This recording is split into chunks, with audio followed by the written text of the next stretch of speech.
Hey everyone, and welcome to today's Explainer. I am so excited to have you here with me. Today, we're going to unpack the invisible, highly engineered systems that keep us comfortable every single day. We rarely think about the air around us until it's too hot, too cold, or just too stuffy, right? But behind the scenes, there is this fascinating world of mechanical engineering dedicated entirely to your comfort. Let's dive in.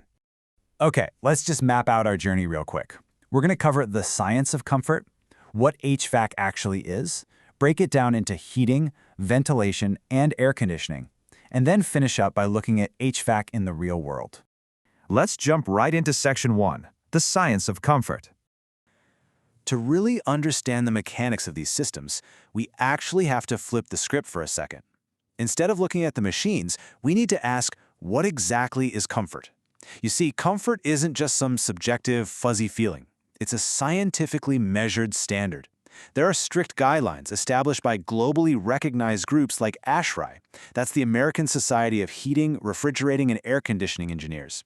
And according to their ASHRAE 55 standard, hitting true comfort means meticulously balancing a bunch of variables: temperature, humidity, air movement, what kind of clothes you have on, and your activity level. It's kind of fascinating how just one variable, like your activity level, completely changes the environment you need. Let's say you're just doing sedentary work at a desk. You're going to need a warmer temperature, usually between 68 and 75 degrees Fahrenheit. But if you're doing heavy physical activity, your body is suddenly generating way more heat. So the room actually needs to drop down to between 63 and 68 degrees to keep you in that optimal state, all while keeping the relative humidity perfectly steady between 30 and 60%. And this brings us to the famous ASHRAE comfort zone. It's basically the sweet spot. Looking at the exact overlapping parameters of winter and summer conditions, we see what we are constantly trying to achieve indoors. It really shows us that true comfort is this tiny, highly specific target on a massive graph of possible temperatures and humidity levels. Hitting that tiny target, yeah, that requires some serious technology. Which leads us perfectly into Section 2. What is HVAC?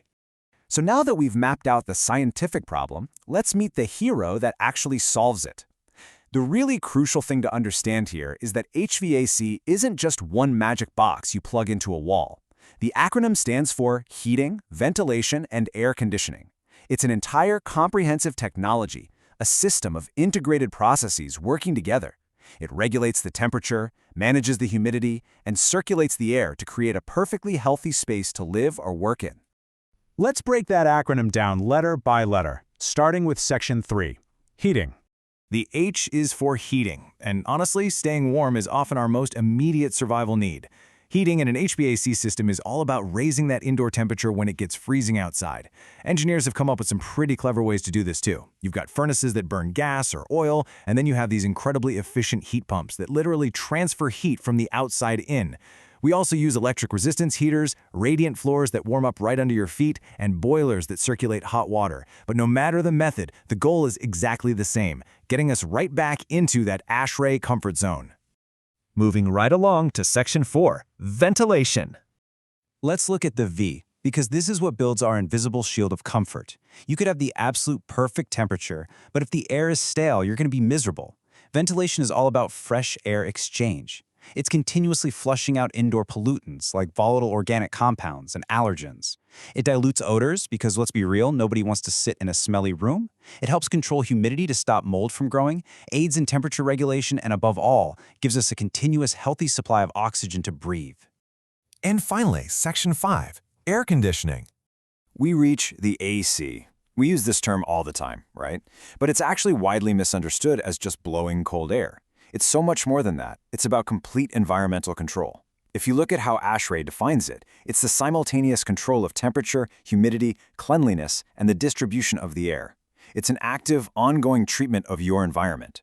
Oh, and here's the kicker. Standard guidelines dictate that all of this complex mechanical magic should happen while keeping noise levels below 35 decibels. You're barely even supposed to hear it working.